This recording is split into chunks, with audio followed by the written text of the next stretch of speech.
1310 The Ticket, George DeJohn, Train Station Fitness Show. If you saw my Facebook page during the week, you'll notice a couple of things that happened. Number one, I deleted an email that was associated with my, my YouTube account.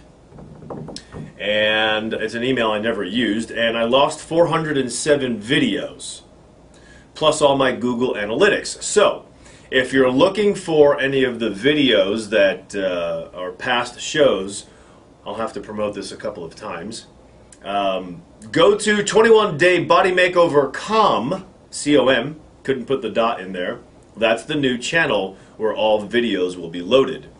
And also, during the week, I promoted whether you're having trouble fitting in your new bathing suit this year from last year that you did fit into, or you're feeling a little anxious, seemingly for no reason, there's just nothing really wrong in your life, you're feeling tired during the day, you're having trouble sleeping at night, and I asked the question, what is the one supplement that can counteract all of these issues? Fatigue, constipation, anxiety, cramps, hormone imbalance, insomnia, and so on. So I have Dr. Webster next to me. Young man, good to see you. George, great to be here. And I think you should share some of the benefits people can experience if they took this supplement. And it's a cheap supplement, and we'll tell you what that is coming up here in a little bit. But go ahead. Well, this single nutrient is required to make every single hormone in the body, George. So testosterone, insulin, cortisol, growth hormone, estrogen, every single hormone in the body requires this single nutrient to be made and to bind to the cells so that it can do its job. So it's very diverse in its function. Every single neurotransmitter also requires it. Neurotransmitters are things like serotonin. Gives you this happy, normal mood. If you're low in serotonin, you tend to be depressed, you tend to be blue, sometimes you have increased pain, sometimes you have increased sugar cravings if you don't have enough serotonin. Dopamine, GABA, all these things help you move, help you function normally, help you think properly, help you sleep normally.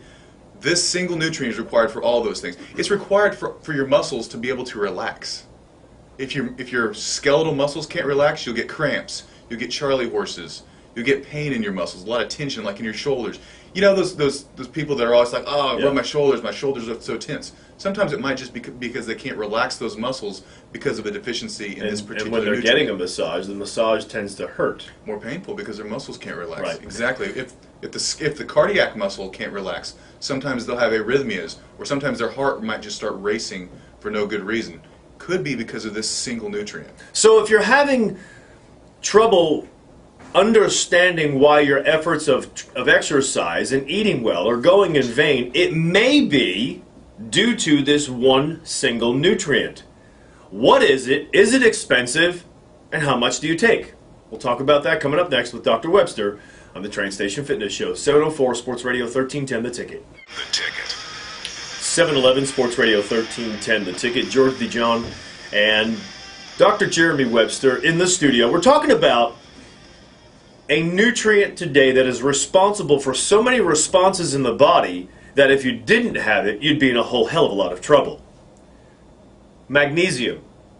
Magnesium's the key. Magnesium is the key. However, one of the things that you brought to my attention earlier, and I think it's important for people to know this, is that there's a potential for some of these other symptoms that we discussed earlier. If you're deficient in magnesium, you may experience anxiety, fatigue, constipation, insomnia, hormonal imbalance, all those things. But that can also be caused by other nutrients. When I say nutrient, I'll say coffee. Yeah. Right? To some respect.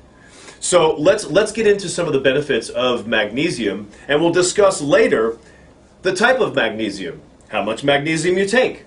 Is one brand better than another? Okay? Yeah. Go ahead. So we mentioned hormones. Got to have magnesium for every hormone, every neurotransmitter, which is your brain chemicals, serotonin, dopamine, epinephrine, which is adrenaline, on and on and on. Your muscles, I mentioned skeletal muscles and cardiac muscle. Also smooth muscles. Smooth muscles line your blood vessels, and they line your glands, like your sweat glands. If you don't have enough magnesium, those smooth muscles can't relax. So if they can't relax, your blood vessels stay overly stiff. They can't expand for extra blood volume.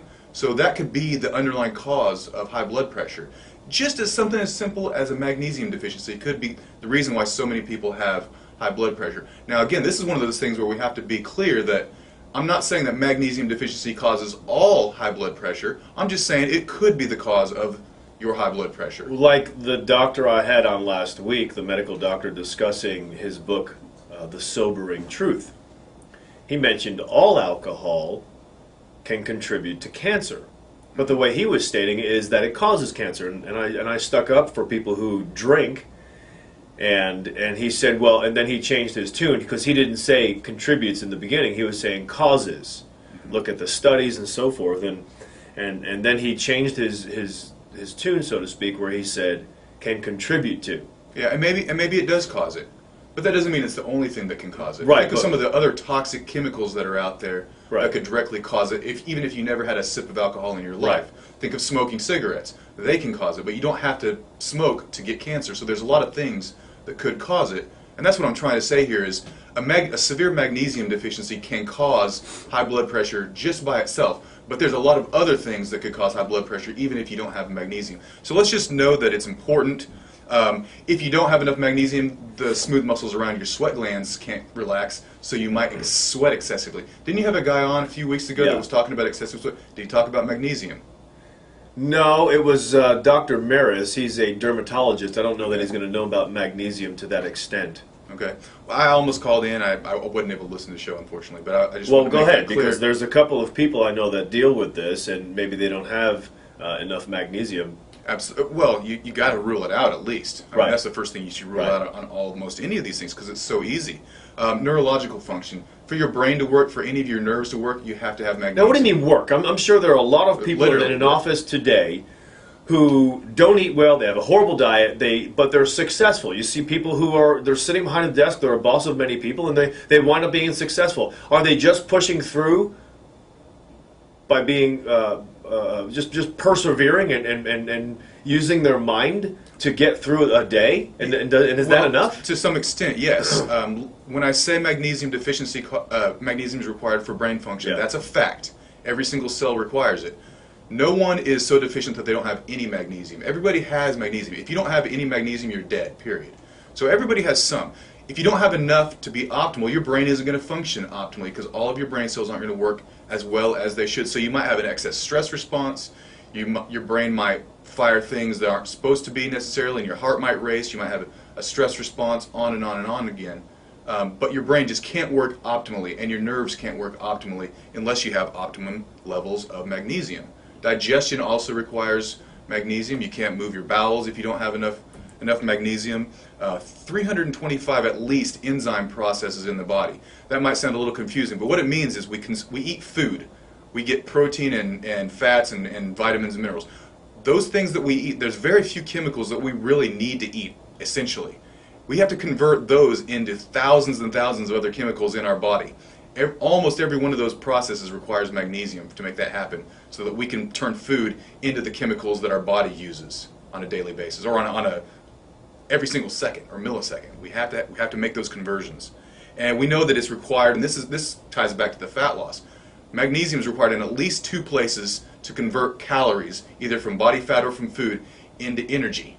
So that's where I kind of teased earlier about people who are trying to fit in the bathing suit from last year, excuse me, or having trouble looking the way they want, and they're putting in all these exercise and eating efforts, but if you're not getting enough magnesium to create that transition or how would you say conversion? Metabolism. For the metabolism, then you're not going to get the benefit of fat Right, loss. metabolism is converting calories into energy. Yeah. And then that energy, the molecule that is the energy is called ATP. Adenosine triphosphate, yeah. For that's ATP right. to bind to your cell so that your cell can use the energy, it also requires magnesium. Yes, that we've to known. bind to the cell. Yeah. It's a magnesium required process. So you have all these muscle heads who may not realize that there's a lot of stress you put on your body when you work out really, really hard, especially when you work out as long as you do. And the muscle head thought is, let me have as much protein as possible. Mm-hmm. But what about all the other nutrients that complement the protein? And when I say complement, I don't mean directly, but complement the whole digestion and giving you energy and conversion of all of these nutrients that we need for the body just to work properly. How about if you had the proper nutrient balance, whether it be vitamin B or any of them, E or magnesium, you may get more repetitions. Absolutely. And You can't contract a muscle without energy. Right. You get more repetitions, you expend more calories, you lose more fat. Right. And what I found with the guys that work out really hard, when they don't have enough magnesium, their soreness level is so much higher. Yeah. So much higher because the muscles can't relax properly afterwards. Right. So you take the proper magnesium, not only do you make better energy, you have a better workout, then you recover from the workout much more quickly as well. But it's not just muscle, George. It's how about making your lungs work properly so you can pull in enough oxygen? How about making your liver work so you can detoxify your body? How about your brain working? Your brain is the most metabolically active organ in your body. At rest, 40% of the calories you're burning is to run your brain because your brain runs everything else. Mm-hmm.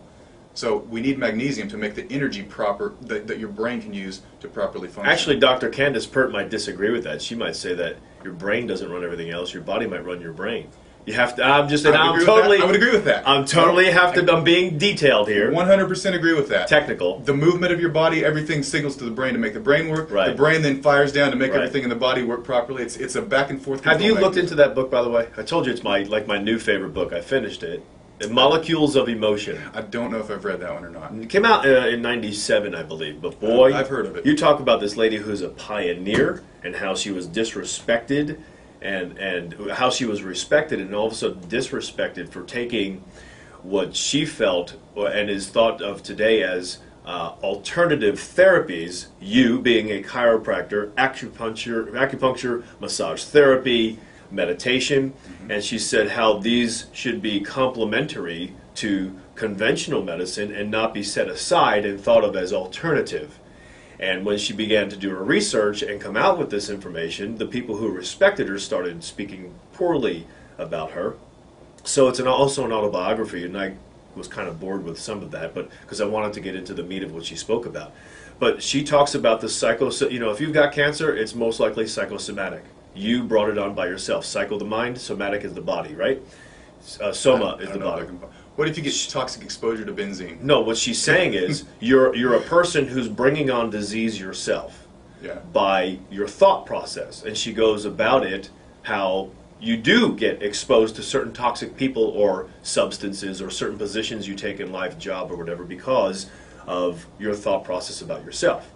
But it gets much, much deeper than that. And she talks about peptides and ligands and receptors and how all of that works. And she has these goofy little diagrams. And I really enjoyed the book, Molecules of Emotion, if anybody's interested. But moving forward, one of the things I want you to do, did you finish that point, by the way? Almost. Oh, go ahead and finish it. Magnesium's an electrolyte. People often think of sodium and potassium. Magnesium is crucial. It pulls water into the cells where it's supposed to be, inside the cell. Right. Sodium resides outside the cell.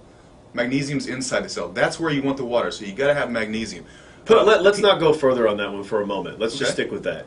People who fly on a plane, when they finish, when they land, they'll find that their ring is tighter. That's that extracellular water. Right. If you have table salt and you're feeling a little puffy, that's extracellular water. Yeah. That's not healthy. Water inside the cell that you're speaking of is healthy, and it's needed for the body to function properly. And I don't know if people don't appreciate that or just don't recognize that having the proper salt, which would be sea salt, one that's truly sea salt, not a white sea salt that's been stripped, will not give you extracellular water. It'll give you the intracellular water, right? Like the magnesium will benefit you. So just so people can paint a picture of the difference of which one is healthy and which one isn't, and why that may or may not happen. Yeah, think of extracellular, the outside cell water, that's puffiness. And inside the cell is the stuff inside your cells so that all of your chemistry can take place properly. Back in chemistry class, you might have thought of taking two compounds that were dry powders the two compounds should react. You mix the dry powders together, not much reaction. Separately, you take those two powders, put them in water individually, and then mix the liquids together. They react violently. It's because the molecules can move around and find the best way to bind with each other and cause a chemical reaction. If they're dry, they can't move around. So the water allows our chemistry to move around. So the hormones and neurotransmitters and all of the other things that we talked about can work properly. It helps the biochemistry function in our body. Without that, our body can't function properly. I like that. Now also, we hear about acidity way too much, right? How an acidic body makes us sick. And let's talk about real fast. Being acidic as a person who lives in that toxic environment. You either smoke cigarettes, you eat fried food, you don't have enough vegetables, you're dealing with chronic stress. It doesn't matter what you look like. If you don't do a cleanse, you're toxic. I don't care what kind of cleanse you do. Mm-hmm. So you're acidic, and if you're acidic, you create inflammation. So go ahead. There you go. So magnesium is one of those things that can help buffer your pH. It's oftentimes a lack of certain positive charged minerals, and magnesium is in fact a positive charged mineral. So that's one of the things you can use to bring your pH back to more of a neutral status. Coming up next, what I want to do is discuss food sources of magnesium. We'll get into supplements after that, but what are the food sources? Someone says, you know what, you guys are always talking about supplements. I don't want to buy any more supplements. I just want to eat the food. Good. I'll give those to you coming up next at 7:24, Sports Radio 1310 The Ticket. 7:30, welcome back to the Train Station Fitness Show. Join Tom Gribble today at the North Texas Beer Festival from 3 to 5 p.m. at the Irving Convention Center. Whether you're a total beer nerd or just want to sample dozens of beers from brewers around the world, attend free home brewing classes and listen to great music live. To purchase tickets, go to northtexasbeerfestival.com. On the show with me today is Dr. Jeremy Webster. We're talking about a nutrient that everybody needs. Not only do we need it, but everyone will need maybe different amounts due to their deficiency, and that may change later. We'll find out the amount you need, the type you need, because you have different type of magnesium brands also that you need. Is one better than another? One of the things I left you with is food sources of magnesium and the importance of that. Of magnesium. Webster talked about the deficiencies and the benefits of it. But here's some food sources. I'll run through them fast. And if you want to revisit this, because I'm going to go through it fast, you can go to Facebook, enter George DeJohn, and you'll see the show that'll be loaded today sometime. Or go to YouTube. I have a new channel, 21 Day Body Makeover COM, C-O-M, because the other one was deleted by accident. And here we go moving forward. So the foods, I'll run through them, that are high in magnesium: halibut, tuna, make a note on tuna by the way, artichoke, banana, figs that are dried, barley, buckwheat, wheat flour, whole. No, wait, I got a comment on that. Before you do that, okay, because we're going to comment on all the negative ones. Okay. That's the way I want to go through this. Dairy is milk, condensed, canned, yogurt, low fat, tofu, soy milk, almonds, Brazil nuts, cashews, pine nuts, artichokes, beans of all different types, pumpkin canned, soybeans, spinach cooked, squash, sweet potatoes, tomato paste. There's a couple of more, but I wanted to run through them in case this is either part of your diet or you wanted to implement into your diet. Now, I've got a problem with some of them also, and where I'm going with this is, just because you hear about a supplement's benefits and why we absolutely must have it, and even its food source, doesn't mean that you'll gain those benefits from the supplement or the nutrient. If we tell you that you may be able to lose fat by having a proper amount of magnesium, and you don't want to have a supplement, but you're having bananas and dried figs and wheat, aren't you going to gain fat? What does that have to do with magnesium? Absolutely. So you see where I'm going? Yeah, you're consuming way too much sugar, first of all. We know that. Wheat turns into sugar. Bananas and figs are high in fructose, which is the worst type of sugar. Right. That's number one, George. More importantly, wheat and all other grains have a lot of magnesium in them, but they also have a type of fiber called phytates. And that absorbs and holds on to magnesium, kind of like a claw. Huh. It binds it and doesn't allow your body to absorb that magnesium at all. And in fact, it has so much of this phytate that it will rob your body of magnesium on its way out. So it depletes just by having wheat. Yeah. So someone's going to go to the store. Or other grains. Somebody's going to go to the store, a sandwich place, and they say, do you want wheat or white bread? Do you have the white bread? No, white bread is wheat bread. I know. It's the same thing. It's just refined. That's my point.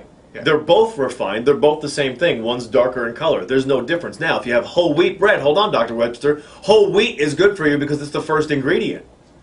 No, that's what I'm saying. I know. That's what I'm saying. Is You get my it will point. bind up. It will remove magnesium from your body rather than release the magnesium so you can absorb it. So I want people to terrible. understand Good. that just because it says whole wheat doesn't matter. It's the same thing when it comes to the disadvantages of having bread in general. Okay. Right. So my point being made, if you have some of the foods that are high in magnesium you want because you like the taste, dried figs, bananas, well, dried figs are for 90-year-old people, but anyway. Wheat flour, I don't know any person our age who's eating dried figs, unless it's a baby. Tofu, soy milk.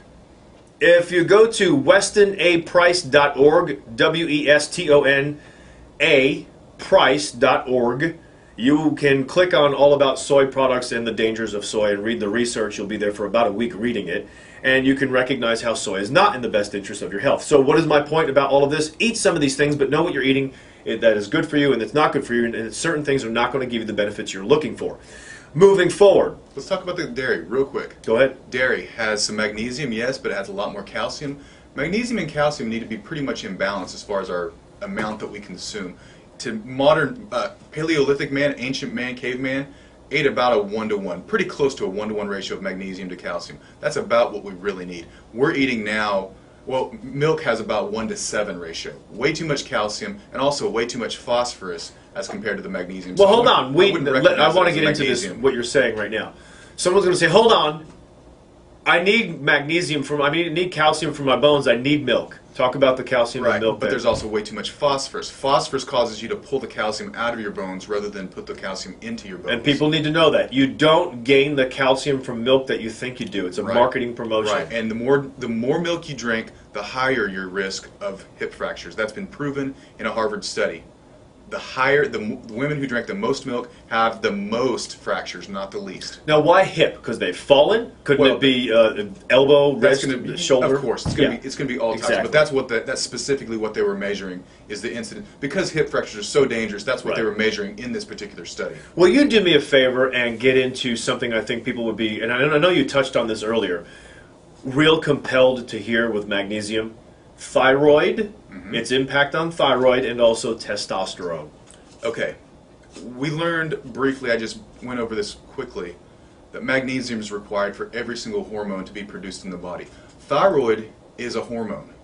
Without magnesium, George, your thyroid gland can't produce thyroid hormone, period. So it's very, very possible that if you're low in thyroid, it's just a magnesium deficiency, period. Isn't that amazing? And there are so many other things it could be. Haven't people said that thyroid might be low iodine too, though? Yeah, because the iodine's the building block. Right. Iodine's literally the bricks that thyroid hormone's made out of. If you have an iodine deficiency, you're probably going to be low in thyroid hormone. But if you have a magnesium deficiency, you could be low in, because magnesium is required for you to take that iodine and bind it to tyrosines to make it. It's not a piece of the hormone, it's required for the This is why when we do shows like this, and I'm glad you're saying that it's so important people recognize there isn't one supplement, one nutrient that will give you all of the benefits. It's this synergistic effect that happens in the body that we're not even aware of when we gain the benefit. Hence the reason of eating a balanced diet. Right. Right? I do juicing twice a week. We talked about it once before, and it's so important to do that so you get all the nutrients all at once. So they're working synergistically. Right. So go ahead. I'm glad you brought that up. Yeah, and I just want people to understand that having a symptom or a syndrome or a disease, it doesn't necessarily have one single fix. You can't say I have low thyroid, therefore I need iodine. That's not the case. Right. Maybe you need vitamin D. Vitamin D is required to activate the hormone once you make it.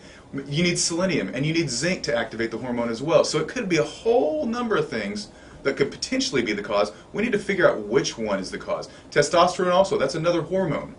You might simply be deficient in magnesium so your body can't make that hormone properly. Or maybe you make enough testosterone, but you don't have enough magnesium for it to bind to the cells and for the testosterone to do any actual work. Again, there's a lot of other potential causes for this. But why not deduce it, is what you're saying. Let's put it in the mix, see how it works, wait a week, and see the changes that happen. If you don't recognize any changes, and this is one of the things that's real important for people to do, I think, if you're going to implement any of the things that we're discussing, there's something we call symptom amnesia. You're familiar with it, right? Oh, yeah. So let's say you do my cleanse, and you get all these benefits from it, some fat loss, and you're sleeping better and feeling great.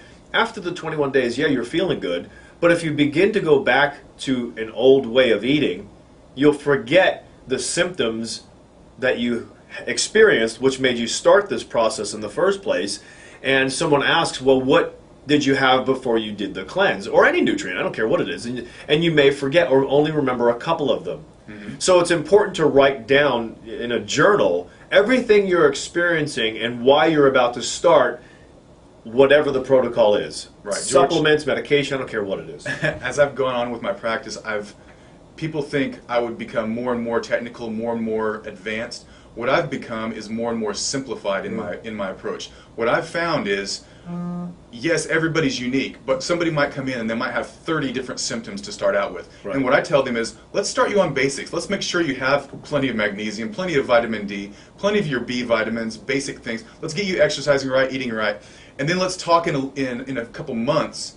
And when they come back and talk to me, now they only have 3 or 4 symptoms. And I say, okay, 3 or 4 symptoms, now we can deal directly with those. But don't they have trouble believing that? Well, I come back and I say, do you still have this? Do you still have that? Do you still have that? I say, no, all those are fixed. Okay, now we kind of gotten to the root of it. It was just basic things like maybe supplying extra minerals. Right. And it solved most of their problem. Now, they might still have a couple things that are bothering them, but now they're manageable. There are a couple things rather than dozens of things that we have to... No one wants to have 24 different nutrient formulas to treat every single stupid symptom. Well, you know what the takeaway to that is, if somebody listened to what you just said properly, if you will, is that it's a cheaper way to gain benefits. You don't have to have the most expensive treatment, whatever that is, or protocol. You can have the basics, which everyone needs anyway. I don't care if you're the basics. under stress or not. That's why I start them out on basics. Yeah, we need it. And I think from a standpoint of integrity for you and your business, you have set yourself apart from the rest because you said, hold on, there's one of these analysis paralysis things that come into play. I know so much. Where do I start with someone? And if you're going to start, let's start with the basics. And if you start with the basics, then you have the foundation, the building blocks to go deeper. The body works so well when you provide the basics. Just like I said, right. What if the person's perfectly healthy other than a single magnesium deficiency? They now can't produce any of their hormones, any of their neurotransmitters. They can't relax, they can't sleep, they can't digest, all of those things. So I could give them a formula for each one of those symptoms, so they have 12 different things, or they just get magnesium. How fast can you talk about the Krebs cycle? It's simply taking calories from food and body fat, basically priming the pump, turning those things so they're ready to make ATP or energy, and then you feed it through the electron transport, which is where you release the energy. So you're just converting calories into energy through the Krebs cycle and the electron transport. Magnesium is required in 2 of those places minimum, at least 2. So, B vitamins. We had a B vitamin show. Yeah. B vitamins are required in that Krebs cycle as well. But bottom line is, you can't convert your body fat into energy to be burned unless you have enough magnesium and enough CoQ10 and enough B vitamins. And CoQ10, now I didn't know that. CoQ10 drives the electron transport. That's where you release the energy. The Krebs cycle primes it. Right. The CoQ10 in the electron transport releases it. I call CoQ10 the firing pin. The Krebs cycle is like the shell. Yeah. You got a lot of energy in a bullet, but unless you have the firing pin, all that, it's just sitting there. Wasted. So the firing pin releases it all, and you have this massive release of energy. So it doesn't matter if you're 30 or if you're on a statin or not. You just need to take CoQ10. I know we make CoQ10. We make CoQ10. But is there a certain age where we need to take more of it? I always tell people about 30. Yeah, we make CoQ10 real efficiently up till about 30 on most people. I think if you're healthy, it's going to be even longer than that. Yeah. But it will decline over time. If you take statin drugs, it declines rapidly because it ruins your ability to make CoQ10. Isn't it amazing how in the beginning, how when people were taking statins, CoQ10 was not recognized as being beneficial, especially in America. Yeah, well, no kidding. And now all of a sudden, doctors are saying, "Oh, you got to have this," and they weren't telling you before. What else is it that they aren't telling you? We're not getting into that. Just moving forward. So coming up next, let's talk about the type of magnesium we need, because when someone sees magnesium on the shelf, they'll see several different types. Magnesium citrate, magnesium phosphate, just all different magnesiums. Lots of different types. Some of them are good, some of them are bad, some of them are good for certain things. That's right, that's important. And then also brands. Magnesium's cheap. Do we need the most expensive one? Can we buy the cheapest one? We'll talk with Dr. Webster coming up next about that. 745 Sports Radio 1310 The Ticket. Oh, we're back. 750 Sports Radio 1310 The Ticket. George D. Jones, Train Station Fitness Show. Guest in the studio, Dr. Jeremy Webster. You have any questions for him? You can give him a call, 972-735-0707. We're talking today about the benefits and importance of this little nutrient called magnesium. Now, if you're going to go to a store, which store do you go to? I don't know. It depends on which brands they have and the type of magnesium you're going to get. First, does brand matter? Probably not brand. Cost. Probably not brand. Cost, also probably not. Magnesium, luckily, is a cheap thing. Yeah. It's a cheap supplement. Some are cheaper than others. Some are not so good. But it's mostly dependent on the form of magnesium, not necessarily the brand. Anybody can brand a high-quality product or a low-quality product for that matter. So it depends on the type. So you need to look back at the ingredient and read exactly the type of magnesium that's present. If it's magnesium oxide, that's a really, really common one. If you look in your multivitamins or even some cheap magnesium supplements, they'll use magnesium oxide.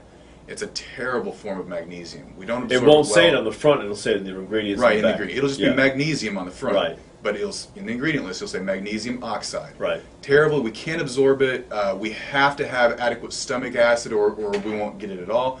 A good quality product would be like a magnesium chelate of some form. The chelate's spelled with a CH. Chelated mineral.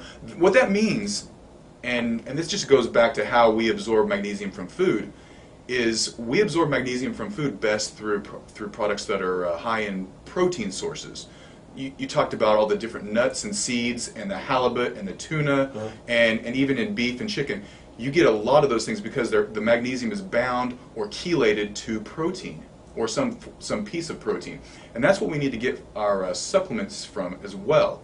So they need to be chelated to like a malic acid or a citrate or a glycinate. Those are my three favorite forms. They all have good things and maybe bad things, and certain ones can be used for certain applications, but those are good products. Well, hold on. Now let's say that again. Someone's going to go to the store and they'll see magnesium citrate. That's what I take. Right. That's what you want. What's another one they see? Magnesium glycinate. Glycinate's my favorite because it's the most highly absorbed. If you're taking magnesium because you think you have a magnesium deficiency and you're not making your hormones or your neurotransmitters or your muscles are too tense or you're sweating too much or your heart's racing too much and you're trying to get magnesium into your tissues, you absorb magnesium glycinate better than any other form, and your tissues, meaning the cells, take it up better than any other form. So that's my favorite for getting pure magnesium. Now magnesium citrate, that's the best form. You absorb it pretty well also. Yeah. But it's the best form if you have kidney stones or if you want to prevent kidney stones. So I like that. I use it. Some people like it because you get it in powder form and it tastes pretty good. And in some cases, you can take it in capsules as well. But sometimes people use citrate just as a default because they can mix it in with a smoothie. And then magnesium malate. Magnesium malate is a little bit more stimulating on the gut, so you can't take quite as much, so therefore you can't absorb as much. I don't like malate for people who really have a true magnesium depletion issue or deficiency. What I use magnesium malate for are the people who are, one, extremely constipated, or two, the people who need extra energy, because the malate component can also increase that Krebs cycle that we talked about. So that they can use the magnesium and the malate or malic acid to boost that Krebs cycle and get their energy production going. Someone with fibromyalgia, that's the perfect supplement for them. So there's your three that I like. The other things, the carbonate and the oxide, forget it. All right, so brand is not necessarily a big deal. Cost isn't a big deal, but when we look at it, if it just says magnesium, what about one that says magnesium calcium? A guy doesn't really need that, right? When you see the mixture. Right. In my opinion and in my practice, I don't give calcium at all. I say we have plenty of calcium in our diet. If you eat fruits and vegetables like you're supposed to, you're getting enough calcium. Well, hold on one second. Did you hear what you just said? I know. Why did you say that? because in my practice, I make people eat fruits and vegetables. Yeah, but that's like in they're your supposed to. practice. And people listening to the show don't even eat well or exercise at all. They just want to hear us banter. Okay, if you You don't know. if you don't eat your fruits and vegetables like you're supposed to, you're probably eating a lot of cheese and dairy. So you're getting plenty of calcium from that. So Okay. we're getting plenty of calcium one way or another. Probably more calcium than we really need, and it's throwing the calcium and magnesium balance off. So I usually say no with the calcium. Let's take the vitamin D and the vitamin K so that we properly absorb and utilize our calcium. That's more important. And the magnesium, so we have balance. It's not about the amount of calcium that we consume, because we consume more calcium than any nation on earth right now. In America, wow. in America, we consume more calcium, and we also have the highest incidence of osteoporosis. So it's not about about consuming calcium. Yeah. It's about using it and balancing it with these other minerals and other vitamins. Right. So- Creating balance. Right. Dave, you T-box around? Live? Maybe not. Maybe not. Let me just mention this. We didn't talk about this enough, but sleep requires magnesium for several different things. First of all, it allows your muscles to relax. Oh, you know what we didn't talk about, and this is really important? The amount of magnesium for someone to Oh, take. okay. Do that. Different for everybody. I Some know. people take one or two. Some one or people can two take what? 1 or 2 capsules. Yeah, If you but what's the amount? No, it's just depending on whatever you buy. You need to figure out what dose works for you based on this. Start with 1 or 2 per day. Keep on that dose for 3 or 4 days, and then gradually increase by 1 capsule per day. Increase to where you have normal, and by that I mean 2 to 3 full bowel movements every day. If you get to the point where you have diarrhea, you need to back off. That's too much magnesium. Some people only need 1 or 2 per day capsules.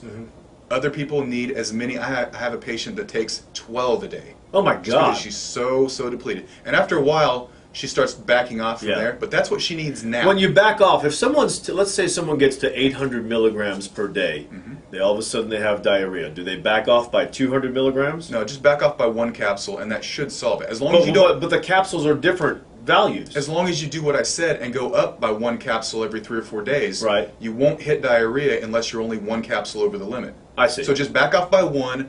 If that fixes the problem, stay there. If you need to back off 1 more capsule, do so. Right. And that's it. Okay. I take between 600 and 800 milligrams a day. I take about 300 to 500. Right. I find that certain days I need more. Maybe once a week I'll take 800 milligrams. And you take citrate and I take glycinate, so Right. they're a little bit different as far Right. as how much you absorb. Right. But, so do you think it's if I just- changed to glycinate, I would need less? No, not necessarily. You would have to just titrate to your levels and see how you tolerate Right. it. Because your gut tolerates glycinate a little bit different than citrate. Right. Everybody's different. You can get used to your form, and you're going to be just fine with the level that you take. Does someone gain more benefit by doing glycinate? Even though I know that just seems like Well, each one of the three have different benefits. They do. Glycinate, the glycine can be used Right. for detoxification in the liver. Right. So it can benefit that. You could, but like I said, if you really truly need as much magnesium as possible, glycinate's the best way to get as much magnesium into your system. All right. But if you don't just need massive amounts, citrate's a great form, as is magnesium malate. Malate does tend to stimulate the bowel pretty quickly though, so some people can't take more than 1 or 2.